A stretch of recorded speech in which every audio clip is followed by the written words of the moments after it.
What's up everyone, and welcome back for another video here on my channel. Thank you as always for joining me on another video. For my returning subscribers, you know I appreciate you. Thank you so much for the continued support. And if you happen to stumble across this video for the first time, you have no idea who I am, welcome as well. My name is Monet. I am 27 years old, and here on this channel I am dedicated to sharing my financial journey and how I am handling my finances, given that I had no idea how to use them or understand it 4 years ago. So I've been tracking my financial journey since 2020. You can go back and watch all of my videos, see how I got out of debt, how I'm saving, and just becoming better financially.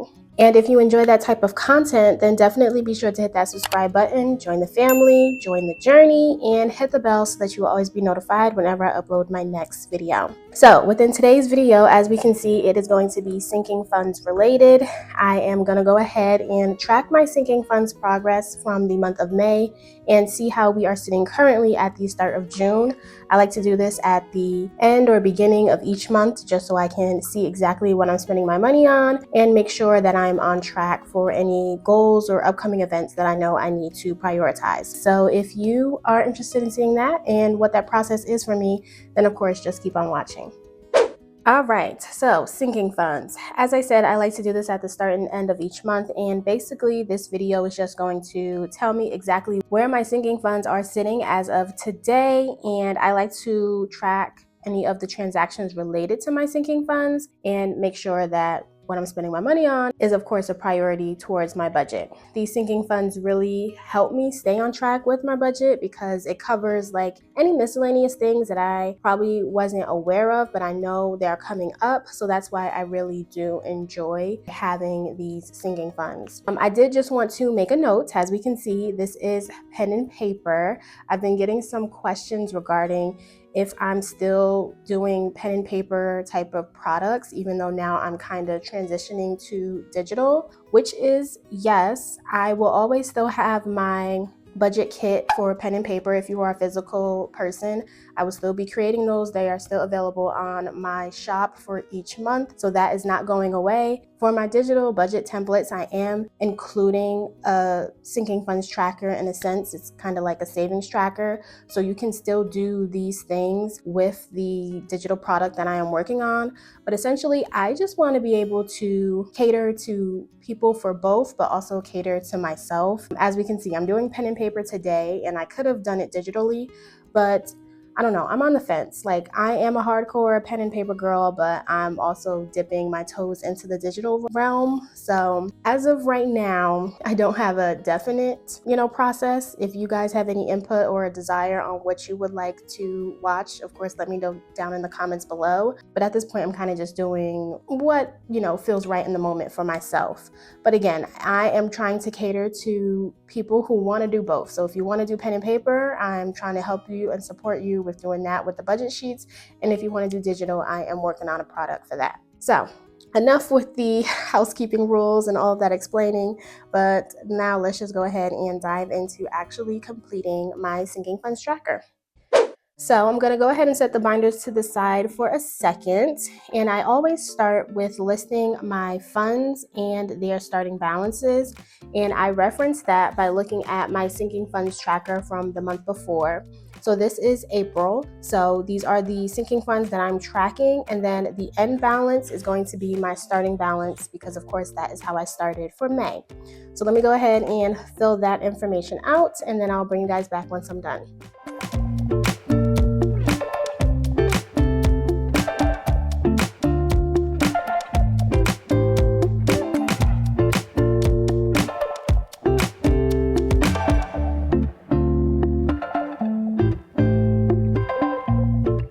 All right, so here we have all of the sinking funds listed. So at the start of May, we had annual payments with a starting balance of $215. Car maintenance had $1,202. Car insurance with $440. Christmas $360. Gifts $140. Household $140. medical with $540, and travel with $144. So within my sinking funds at the start of the month, I had $3,181. So now we're going to go ahead and get into the transaction portion. I will go ahead and list the funds, the transactions related to them, and if I added or took money out.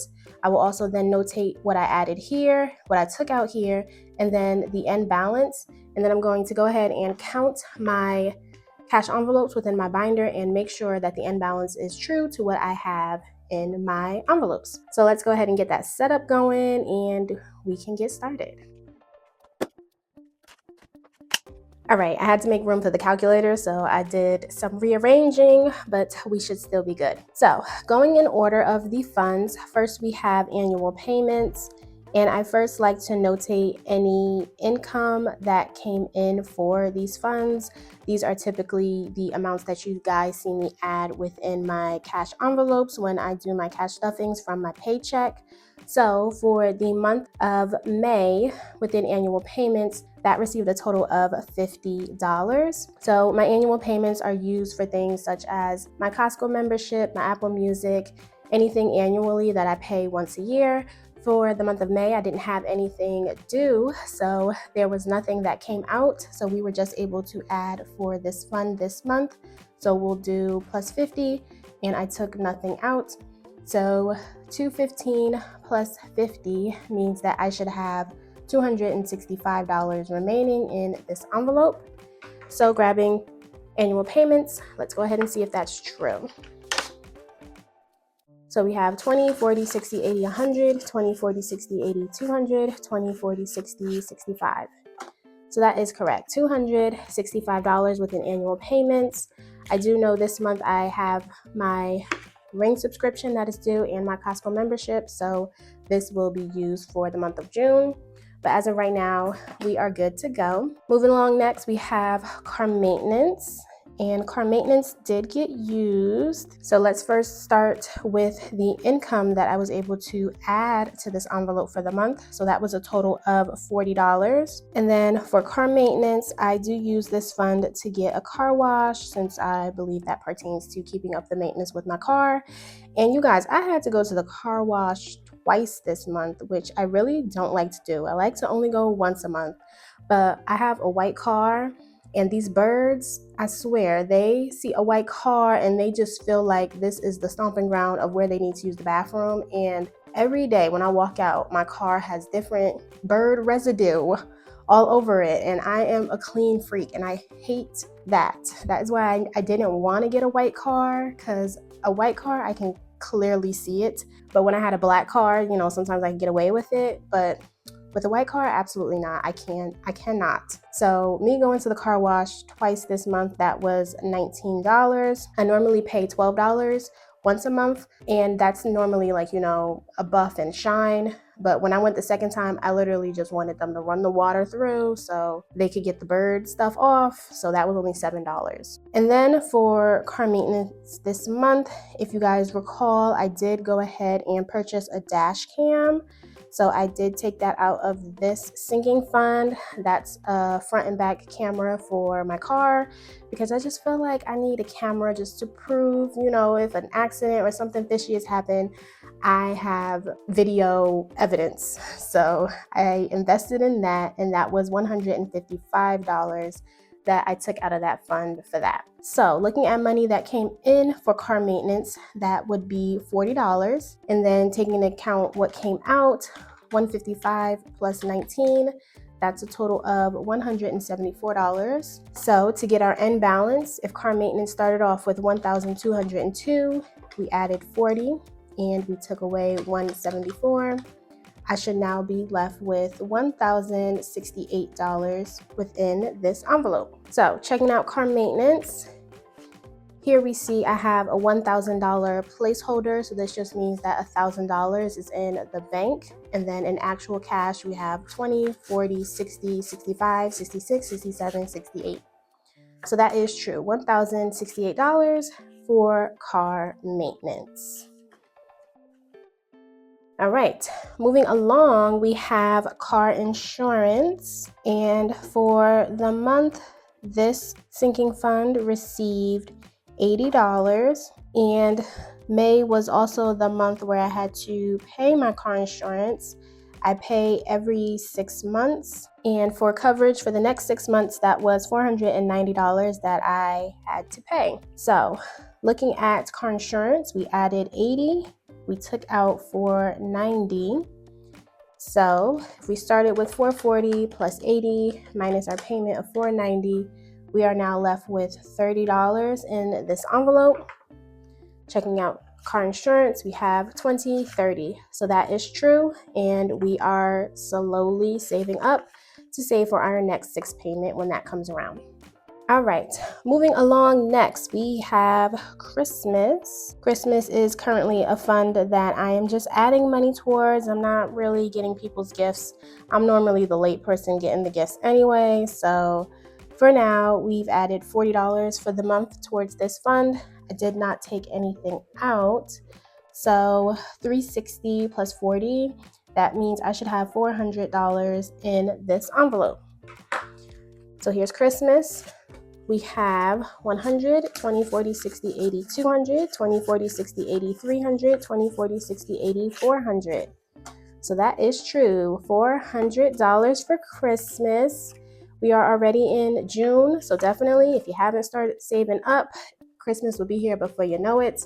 And that sinking fund has really helped me out the most when it comes to Christmas, because I used to be a credit card queen when it was time for Christmas. But now, if it's not in the budget, the people are not getting their gifts. All right, so after Christmas, we have gifts. Gifts for the month did receive some income, and for the month that was $20. And then for gifts, I did use this for Mother's Day.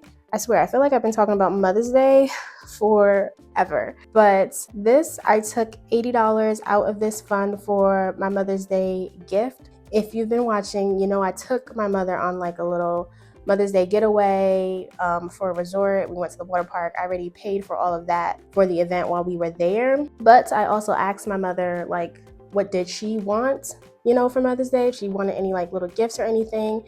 And she told me some things that she wanted off of Amazon. So I went ahead and purchased some things off of Amazon, and that was a total of $80 for her. But now, honey, we are officially done with all the Mother's Day spending. That's everything that I did for her. For gifts, I added 20 and I took out 80. So if gifts started with 140 plus 20 minus 80, I should now be left with $80 in this fund. So here we have gifts, and that's 20, 30, 40, 50, 60, 70, 80. That is great. If possible, I'm going to go ahead and look for something for my dad this weekend. I already have like a little gift box situation ready, and I'm going to mail that to him. But if I can find anything else, I'll pick that up. And of course, I'm going to take that out from gifts, and I'll try and mail that out this weekend, or maybe like on a Tuesday or Wednesday, so that then hopefully he'll get it by Father's Day of next week, Sunday. All right, moving on. The next one we have here is household. Household for the month did receive money, and that was a total of $30. And then household did get used. I typically use this fund for anything around my apartment, whether that's home decor, like a kitchen appliance, some decorations, all that stuff comes out of household. And I did do some closet organization. I went ahead and got some new hangers. I got the little inserts for the drawers so that, you know, inside your drawers are organized. I just did a whole thing with my closet because I just had a spare of the moment feeling where my closet was just way too disorganized. So of course I went to Amazon and got a few things there, and that was a total of $55 that was deducted from this envelope. So looking at household, if we added 30 and I took out 55, let's see what we should be left with, and that's a total of $115. So checking out household, we have 20, 40, 60, 80, 100, 10, 15. So that is correct, $115 within household. All right, next fund we have here is medical, but medical, I already know I did not take any money out or put any money into this fund. It's currently on a hold because I just feel like I have enough money within that sinking fund. So it started with 540 and it still has 540. So here we have medical, $500. This is another placeholder to let me know that $500 is in the bank. And then I have 20, 30, and 40. So 540 in total. And we should be good there. And then moving along to our last fund, it is travel, of course. Travel for the month definitely got money. And that was a total of $647 that was added towards this fund. Of course, I was prioritizing this because I'm saving up for my cruise. So I did use travel, and that was for the initial down payment for the cruise. So that was a total of $150 that everybody had to put in. And then for the month of June, we're going to go ahead and go back and finish paying off for the rest of the cruise. And then in the month of June, I'll be paying for the flight and for our excursions. So definitely we'll be using this money that rolled over into June, but notating to see how we ended May. If we added 647 and I took out 150, let's see where we are left with travel. So 144 plus 647 minus 50. That means we should have $641 remaining for travel. Here it is, travel. And we have 100, 200, 300, 400, 20, 40, 60, 80, 500, 20, 40, 60, 80, 600, 20, 41. So that is true, 641. And I was already looking at prices for flights, and I already know how much I have to pay, remaining for the cruise towards the down payment. So this 641 is probably, just enough to cover what I need. So that will probably get done, and I will send the money to my cousin so that she can pay for all of that, because I just go to the events. My cousin is the planner. I just give the money and show up. But as for travel, we are looking good there. And that will account for all of my sinking funds. So now the last thing that we can do is go ahead and add up all of this and see what our total comes to. All right, so that is a grand total of $3,139 that I have saved up within my sinking funds. So a slight decrease from the month prior, but still looking good, and I'm able to cover all of the little miscellaneous things that I don't want to remember within my budget with my sinking funds.